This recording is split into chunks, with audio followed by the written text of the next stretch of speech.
بيبدأ فيلمنا في مدينة كورنول، وبيكون الساعة 4:45 الفجر، وده الصحفي بوبال، وبيكون في الشارع وبيهجموا عليه مجموعة تكاتك، وبينزل واحد وبيخلص عليه وبياخد الشنطة اللي معاه. وتاني يوم بتتلم الناس حوالين جثة بوبال، وبتيجي الشرطة تعاين الجريمة، وده زعيم العصابة نايدو، والناس بيخافوا منه ومن نظرته جدا، وبيعذب نايدو الناس ومحدش بيقدر عليه بسبب دعم السياسيين له، وبينهب مليارات الروبيات، واي حد بيقف ضده بيقتله على طول. وبيروح نايدو للمفتش كيران وبيقول له انا عايزك ترفع لي دعوة ضد لاكشمي وتتهمها بجريمة قتل بوبال، وتخلق أدلة ضدها كمان. ودي بقى بتكون لاكشمي اللي بتكون صناعية ناجحة جدا، واي شخص بيقع في مشكلة بيروح لها على طول وهي بتساعده، وطبعا كل الناس بيحبوها وبيحترموها. وعلشان كده نايدو بيكون خايف منها لا تكون عقبة سياسية له، وبتروح الشرطة وبتقبض على لاكشمي، والناس بيكونوا مش عاوزينهم ياخدوها، فبتقول لهم لاكشمي خلاص سيبوهم يشوفوا شغلهم، انا ما عملتش حاجة غلط وهخرج تاني. وبيروح المحامي شكرتي لمامة لاكشمي وبيقول لها اطمني بنتك هتخرج، فبتقول له ان بوبال كان هو المساعد بتاعها واكيد حد قتله عشان يتهمها فيه، وده المحامي تينالي، وبيكون مش لاقي ولا قضية يمسكها، وبيحط عروض على مكتبه عشان يرضى اي حد ان هو يمسكه اي قضية عنده، يعني بيعمل خصم 50% من الاجر او قضية بفلوس والتانية مجانا عليها. وبيروح راجعه على المحكمة وبيستخبى من تينالي، فبيشوفوا تينالي وبيقوله رايح فين؟ مش انت قلت لي انك هتمسكني قضيتك؟ فبيقول له لا والنبي ما انا غيرت رايي خلاص. فبيحاول تينالي ان هو يقنعه بعروضه، فبيقول له يهديك يرضيك ابدا. فبيقول الوسيط درغا الراجو المحامي ده شاطر جدا وهيخلص لك قضيتك في جلسه واحده، فبيقول له تمام، وبيدي الرجل المحامي اتعابه، وبيدي المحامي لدرج عمولته. وتينالي بيشوف روكو فبيدوب في جمالها، فبتقول له شويتا فوق انت فاكرها ايه؟ فبيقول لها ده عصير مانجا، فبتبتسم وبتقول له طب وانا؟ فبيقول لها انت زي العميل الشرير الله يكسفك. وبتقول روكو تينالي بص بقى انا مش فاضيالك، انا عندي طموح وعايزه بقى افوز بقضيه ورا التانيه عشان اتشهر، وانت بقى روح بقى شوف لك قضيه اشتغلها بدل المعاكسات دي. وبيشوف تينالي مامته وهي شايله الميه في الشارع، فبيوقف البايك بتاعته وبينزل ياخدها منها، فبتقول له ها لسه يا ابني محدش كلفك بقضيه؟ فبيقول لها لسه والله، ده انا بقيت حاسس ان في حد بيتامر عليا. وبيروح تينالي تاني يوم على المحكمه وبيشوف درغا وهو بيطفش اي حد بيسال عليه، وبيبعته لمحامي تاني، فبيبص له تينالي بغضب وبيمشي. وبيرجع تينالي على البيت وبيكون درغا باباه، فبيتخانق تينالي معاه، فبيقول له بابا انا بعمل كده عشان عايزك تمسك قضيه كبيره تخليك مشهور وسيبك بقى من القضايا التافهه دي. يا عم حرام عليك هو انا لاقي؟ فبيقول له عمو هدي نفسك بس واقعد اشرب معانا. فبيقول له تينالي لا طبعا انا مش ابن عاق عشان اشرب قدام بابا، انا هدخل اشرب جوه. لا محترم يا ابني. فبيشوف تينالي وهو متضايق جدا روكو، فبيهدى وبيقول لسينو ان البنت دي فيها سحر. وبيروح تينالي لروكو وبيقول لها ممكن ابتسامه واحده وهمشي على طول. فبتقول له انا قلت لك ان انا عندي طموح وعندي خبره كبيره في كل الاقسام. فبيسالها سينو عن بعض الاقسام، فبتقول له انها اقسام مهمه جدا بكل ثقه وبتسكت. فبيبص لها سينو وتينالي هو فين الاجابه يعني لمؤاخذه؟ فبيقول سينو لتينالي انا واثق ان حد ادالها الشهاده دي مجانا يا اخي، الله يخرب بيت التعليم المجاني. لكن تينالي بيرفع من معنوياتها وبيقول لها انا واثق انك هتكوني في يوم من الايام قاضي. وهي بتمشي وهي فرحانه جدا، انت هتصدقي ولا ايه؟ وبتكون واثقه من نفسها. وبيروح جيري لسينو وبيساله ايه اخبار قضيتي؟ فبيقول له لسه متعلقه في المحكمه، لكن ما تقلقش هتكسبها اكيد، ما تنساش بقى اتعابي. فبيمشي جيري وبينسى اللي هو ما دفعش لسينو الفلوس، فبيرجع بسرعه عشان يدفعها له. فبيسمع سينو وهو بيقول للمحامي اشوك ان جيري ده مغفل وانا بضحك عليه وسايب القضيه في المحكمه عشان افضل اخد منه فلوس كل ما يجي. فبيضربوا جيري بالخشب على راسه بيسيح له دمه. وبيجري سينو وبيقول لتينالي الحقني الحقني. فبيقول له الله انت ليه جاي المحكمه وحاطط صلصه طماطم على راسك يا راجل؟ فبيقول له سينو لا يا راجل يا عم ده دمي على فكره. وبيهدي تينالي جيري وبيساله على مشكله، فبيقول له ان سينو نصب عليا واتفق مع سامبا والمحامي بتاعه علشان يسيبوا القضيه بتاعتي متعلقه في المحكمه ويفضلوا ينهبوا في فلوسي. فبيحللهم تينالي المشكله وبيخليهم يرجعوا له فلوسه وبيتصالحوا على بعض وبياخد منهم اتعاب كمان. وبيقول تينالي لسينو انا هحل كل القضايا المتعلقه في المحكمه وهوصل مع العملاء لحل وسط يرضي كل الاطراف. وفعلا بينجح تينالي وبيحل القضايا المتعلقه في المحكمه وبيكسب فلوس كتير جدا، وبيرجع على البيت وهو فرحان. وبيقول باباه ان الفلوس مش كفايه، لازم تكسب الاحترام لانه اهم من الفلوس يا ابني، ده الناس كلهم بيعايروا اخواتك انهم ولاد وسيط. وبتروح روكو مع باباها تصلي وبيسالها بتتمني ايه؟ فبتقول له اكون قاضي. فبيقول لها اكسبي انت بس اول قضيه وانا هشغلك مساعده ليه. وبتبوظ الفرامل من تينالي وبيكون مش عارف يوقف البايك وبيدخل في المحامي شكارتي غصب عنه والبايك ما بتقفش، فبتجري روكو ورا باباها عشان تلحقه وبيمسك شكارتي في الساري بتاع الست دي. فبيتلموا الناس وبيوقفوا البايك، فبيعتذر شكارتي للست اللي كان معدي من جنبها ومسك الساري بتاعها. فبيقول له جوزها انت لو ما كنتش راجل كبير انا كنت عرفتك شغلك. وبتطمن روكو على باباها وبتقول لتينالي انت غبي. وتاني يوم بيروح تينالي يعتذر لروكو فمش بتقبل اعتذاره وبتقول له اوعى تيجي ورايا وبتسيبه وتمشي. وبتتصل مامة لاكشميا على شكارتي وبتقول له بكره جلسه بنتي هتقدر فعلا تخرجها بكفاله؟ فبيقول لها انا كلمتي حكم. وبتروح لاكشميا على المحكمه وبيكونوا الناس كلهم بيدعموها وبتدخل لاكشمي المحكمه وبيقدر شكرتي ان هو يخرجها بكفاله. وبيقول تينالي لسينو عارف انا نفسي امسك قضيه واحده زي دي. فبيقول له هتخسرها ما تقلقش. فبيقول له ده انت محبط يا اخي، انا واثق ان انا لو مسكت قضيه زي دي هتغير حياتي كلها. وبتروح روكو وباباها ومامتها على السوق وبتتعطل الفرامل من تينالي تاني، والمره دي بقى بيدوس مامة روكو يطيرها على العربيه بتاعت الفاكهه دي، والعربيه بتجري بيها. تصدق انت مرزق، يخرب بيتك انت منشد معاهم ولا ايه؟ فبيجري شكرتي ورا عربيه الفاكهه وبيلحق مراته. فبيقول الشخص ده ايه ده،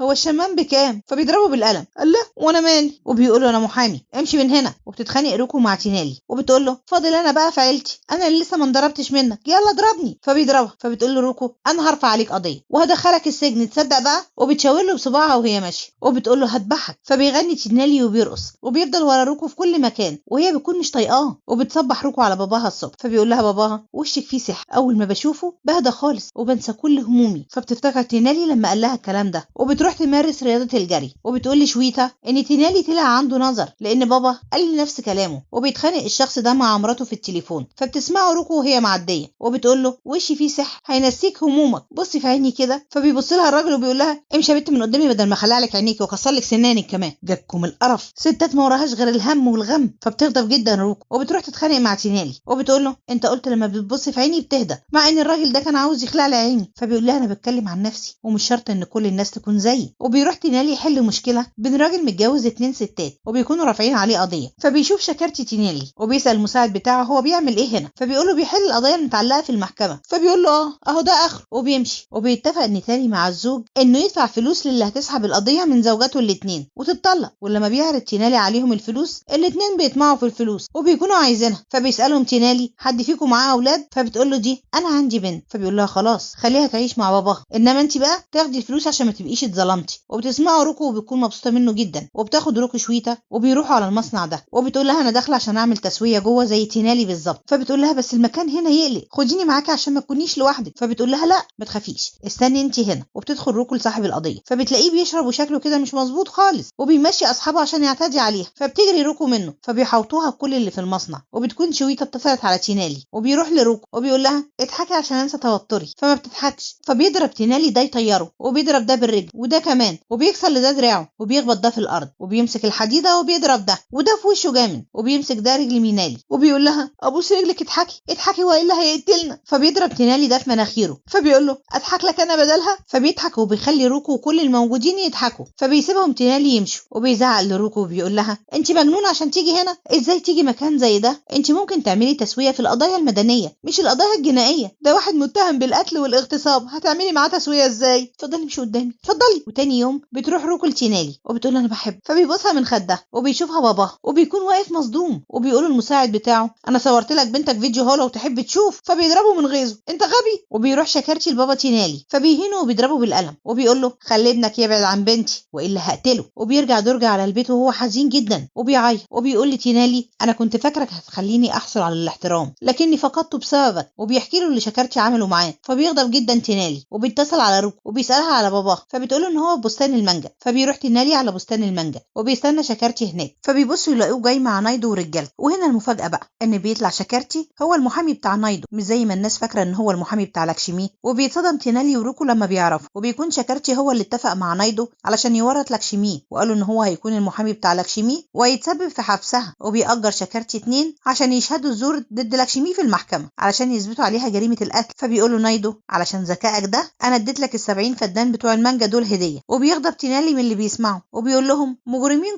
كلهم متجمعين هنا، يا مرحب يا مرحب. وبيقول لشكرتي انا بابايا بقى اللي انت هنته علشان هو وسيط اشرف منك يا فاسد، على الاقل ما بيورطش ناس ابرياء زي لاكشمي علشان ياخد بستان مانجا، وانا بقى استحاله اسيبها لامثالكم ابدا وانا اللي هدافع عنها لحد ما اثبت براءتها. فبيقول نايدو لرجالته اقتلوه. فبيجري تينالي ورجاله نايدو بيجروا وراه وبيمسك الخشبه دي وبيضرب ده وده كمان وبيجري وبيخبط ده وبياخد منه العصا الطويله دي وبيضرب ده يوقعه وبيضرب ده في بطنه وده كمان وبيلف الاتنين دول في الهواء وبيوقع دول على وشهم وبيخبط ده بالطوبه يجرحهم وده كمان وبيمسك الكرسي وبيضرب بيه ده وبيخلص عليهم كلهم. وبيقول لروكو يلا بينا. فبيقول لها باباها لو رحتي معاه انا هكسر لك رجلك. فبيقول له تينالي من دلوقتي بنتك بقت ملك وقضيتك تخصني انا. وبيمشوا ويسيبوه. وبيروح شكرتي لاكشمي وبيقول لها في محامي اسمه تينالي جالك هنا. فبتقول له لا ليه في حاجه؟ فبيقول لها لا مش مهم، انا جاي عشان اقول لك اننا هنتعمد نخسر القضيه علشان نكسب تعاطف الناس اكتر وشعبيتك تزيد، وهخرجك من السجن بعد 6 شهور بكفالة، وساعتها بقى هتتنافسي على منصب النائب وهتفوزي بالأغلبية. فبتقول له تعتقد ان هيكون ليا مستقبل سياسي بعد ما ادخل السجن؟ فبيقولها ثقي فيا. عيب. فبتقتنع بكلامه وبتقول له خلاص انا هثق فيك. وبيتصل شكرتي على نايدو وبيقول له انا قدرت اقنع لاكشمي انها تعترف على نفسها في المحكمة، بس انت بقى لازم ما تخليش تينالي يجي المحكمة. والست دي بترمي الشطة في عين تينالي وهو في طريقه للمحكمة، وبيحبسوه رجالة نايدو في العربية وبيقفلوا عليه وبيروحوا كلهم المحكمة، وبيكونوا متوترين جدا لان القاضي اتأخر، وبيكون القاضي موجود في المعبد. وتينالي اتفق مع سينو ان هو لو اتأخر على المحكمة يأجر بلطجية يخطفوا القاضي، وفعلا بيخطفوا القاضي وبيتصلوا على سينو وبيدوله التمام. وبيعرف شكرتي ونايدو ان القاضي اتخطف من السواق بتاعه، وبيبصوا يلاقوا تينالي قدامهم في المحكمة. وتينالي بيعرف لاكشمي حقيقة شكرتي وان هو متفق مع نايدو والمفتش كيران علشان يورطوها، وبيوريها اوراق ال70 فدان اللي شكرتي خدهم رشوة. فبتصدقوا لاكشمي وبتسحب القضية من شكرتي وبتسلمها لتينالي. فبيقول لها شكرتي بيوريني بقى تكسبي القضية دي ازاي بمساعدة تينالي. وبيزعق نايدو للراجل بتاعه وبيقول له ازاي تينالي قدر يهرب ويحضر المحكمة. فبيقول ان هو كان مخبي الموبايل بتاعه في الشوز، واتصل على المطاعم وطلب 20 اوردر برياني، وجم بتوع التوصيل ووقفوا العربية وانقذوه. وبيتصل سينو على جيري وبيقول له سيب القاضي يمشي. فبيقول جيري للقاضي اتفضل امشي، انا غلطان وخطفتك بدل الخياط. فبيقول له القاضي اوعى تقول لحد انك خطفتني وانا هعرف اعالج الموضوع في المحكمة، جابكم القرف. وبيضربهم ويمشي. وبيدي تينالي وروكو وقت جميل جدا مع بعض وبيغنوا وبيرقصوا. وبيقول شكرتي نايدو مش لازم نستهزأ ابدا بتينالي ولازم نتاكد ان شهودنا اقوياء جدا. فبيقولوا كيران انا هجيب لك الشهود البيت بكره. وتاني يوم كيران بياخد الشهود وبيروح البيت لشكرتي. فبيقول لهم شكرتي لازم تكونوا واثقين من نفسكم في المحكمه وقت الشهاده عشان محامي الخصم ما يوقعكوش. فبتقول له كامله ما تقلقش، وبتكون بتتكلم بطريقه الاغاني. فبيسال شكرتي جوزها وبيقول له هي مالها دي؟ فبيقول له ما تقلقش خالص، اصلها بتحب تتكلم بطريقه الاغاني كده على طول، بس ما تقلقش من شهادتها. فبتسمع كامله اللي هتقوله في المحكمه على انه اغنيه. فبيقول لها شكرتي ابوس ايدك كفايه كفايه، قوموا امشوا من هنا يلا وركزوا بكره في المحكمه كويس قوي. وبيقول درغا لابنه ان شكرتي اهني في المحكمه وانا عاوزك تكون قوي جدا وتكسب القضيه دي. وبتبدا الجلسه وبيسال شكرتي لاكشمي انت كنت فين يوم الجريمه؟ فبتقول له كنت نايمه في البيت. فبيعترض تينالي على السؤال فبيرفض القاضي اعتراضه. وبيقول المفتش كيران انا لما رحت على مكان الجريمه ما ظهرليش اي شهود علشان الوقت كان لسه بدري، وبعد فتره من الوقت قدموا 2 شكوى ضد لاكشمي فاعتقلتها. فبيسالوا تينالي هما الشهود جم الاسم ولا اتصلوا عليك؟ فبيقول له اتصل عليا. فبيقول له طب وجابوا رقمك منين؟ فما بيعرفش يرد عليه. وبيجوا الاثنين الشهود وبتفضل كامله ما شاء الله عليها تغني طول استجوابها والكل بيضحك عليها، والقاضي بيتعصب جدا من طريقتها. وبيطلع المحامي ده يرجع على ان صوتها وحش جدا، وبيقول لها القاضي اسكتي شويه بقى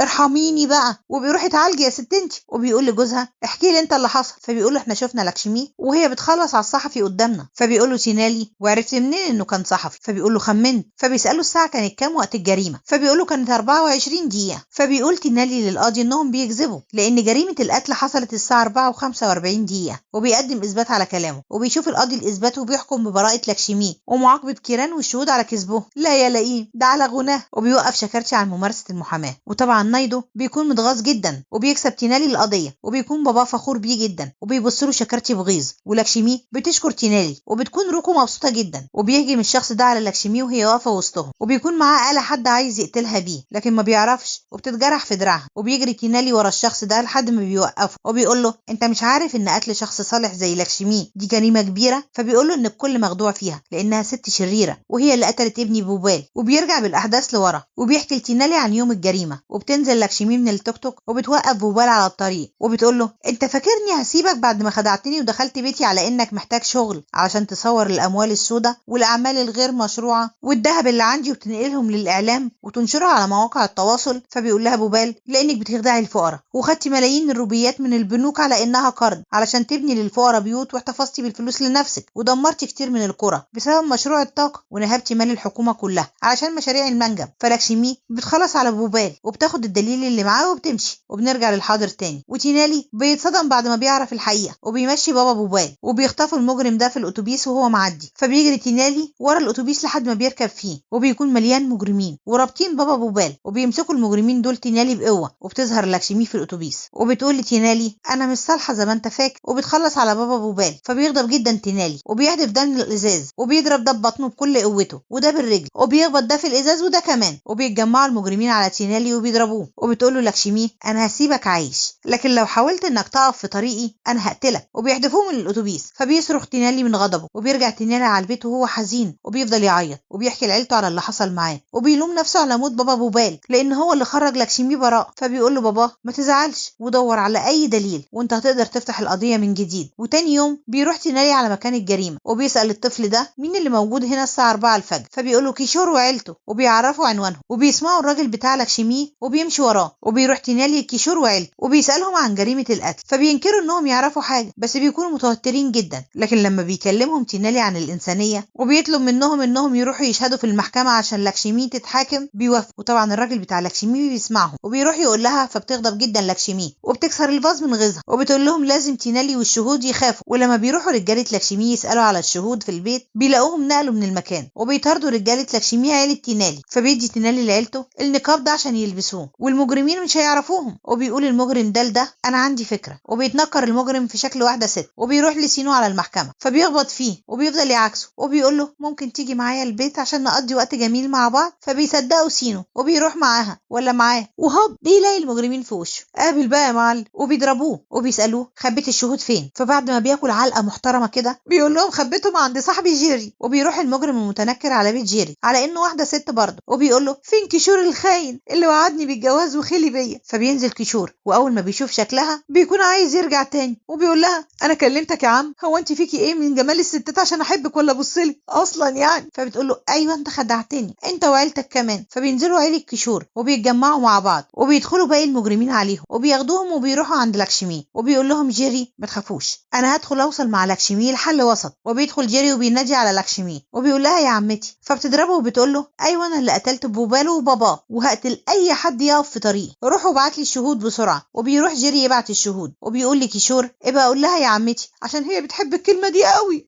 يا عين امك واضح من الضرب اللي كل. فبيدخل كيشور هو وبابا لكشمي وبيقول لها يا عمتي. فبتضربه. فبيقول لها كيشور انا اسف في واحد غبي بره اداني معلومه غلط. وبيخاف وبيقول لها كيشور بصي احنا هنقول في المحكمه ان تينالي ضربنا واجبرنا على الشهاده. فبتقول له لكشمي ما هو لو قلتوا حاجه غير دي هتموتوا. وبيقول شكرتي لبنته انت هتفضلي متجاهلاني كده لحد امتى؟ بكره تينالي هيبيع روب المحمل الاسود بتاعه وهيقف يبيع شاي في الشارع. فبتقول له قيمه البني ادم مش بالفلوس دي بالصدق والطيبه. فبتقول لها مامتها ما ينفعش تكلمي باباكي كده، باباكي خايف عليك مش عايزك تتجوزي محامي فاشل. فبتقول لها روكو ان تينالي اذكى من بابا وان ما كانش فيه شاهد عيان في قضيه لكشمي ولا حاجه، وكيشور يبقى صاحب بوبال المقرب، وتينالي هو اللي اتفق معاه ان هو يعمل شاهد عيان عشان لكشمي تتعاقب. وخدع الراجل بتاع لكشمي علشان يصدقوا ان في شاهد عيان، وخلى رجالتها يوصلوا لكيشور هو وعيلته وياخدوهم على بيت لكشمي عشان يصوروا اعترافها بكاميرات مخفيه. وبيكون شكرتي مستخبي وبيسمع كل حاجه، وبيتصل شكرتي على لكشمي وبيعتذر لها وبيقول لها ان تينالي خدعك واللي معاكي في العربيه مش شاهد عيان ولا حاجه، وانهم عملوا كل حاجه باتفاق مع تينالي وصوروا لك اعتراف، ولو راحوا على المحكمه هيقدموا الفيديو اللي معاهم وبكده هتنتهي على ايديهم، علشان كده مش لازم يوصلوا المحكمه باي ثمن. فبتوقف لكشمي العربيات وبتدخل الكافيه ده وبتقول لرجالتها فضوا المكان، وبتقول لمامتها ان مفيش شاهد عيان وانهم خدعونا وسجلوا اعترافي بكاميرات مخفيه. وبتتصل لكشمي على نايدو وبتقول له ان تينالي بيستغل خلافنا مع بعض لمصلحته. فبيقول لها يعني عايزانا اعمل ايه يعني؟ فبتقول له نقتلهم كلهم. وبتعذب لكشمي كيشور هو وعيلته بالكهرباء وبتعرفهم انها كشفتهم. فبتقول لها مامة كيشور تينالي هينقذنا منك. وبيجي نايدو برجالته على تينالي وهو على الطريق وبيضربوه. فبيمسك تينالي طفايه الحريق وبيفضل يضرب بيها نايدو في وشه وبيملى المكان كله بالغاز بتاع الطفايه دي، وبيفضل يضرب في المجرمين دول واحد ورا التاني بالطفايه وبيطيرهم كلهم، وبيخبط نايدو في وشه وبيضربه في بطنه برضه وبيسيبه وبيهرب بالبايك. وبيدي كيشور وعيلته الكاميرات المخفيه لكشمي وبتحطهم في شنطه جنبها وبيفضلوا يضربوا فيهم. فبيجي تينالي وبيسرق الشنطه وبيهرب بيها، ولكشمي ورجالتها بيفضلوا يطاردوا تينالي. وفجاه بقى بيتملى الطريق اللي هم ماشيين فيه بناس كتير جدا ولابسين نفس اللبس اللي تينالي لابسه ده، وبيكونوا برضو كلهم راكبين بايك نفس شكل البايك بتاع تينالي، وبيبداوا بقى يروحوا في طرق مختلفه. فبتقول لكشمي وماله خلوه يلعب براحته، ما هو كده كده في النهايه لازم هيروح على المحكمه. وبتوصل لكشمي عند المحكمه وبتتفاجئ بكل المحاميين لابسين خوذه، وبيكون خطه من تينالي عشان لكشمي ما تعرفوش. وبيدخل تينالي المحكمه وبيسلم الادله للقاضي، والقاضي بيحكم بمصادره كل اموال لكشمي وبالقبض عليها. وبيقول تينالي لكشمي اهو صح كده ده العدل، كنت عايزاني اسيبك ولا ايه بعد ما موتش الراجل قدام عيني؟ فبتقول له لا اصبر بس ده انا هقتلك وانا في السجن. فبيقول لها طب بالتوفيق يا حبيبتي يلا مع السلامه نتقابل على خير بقى.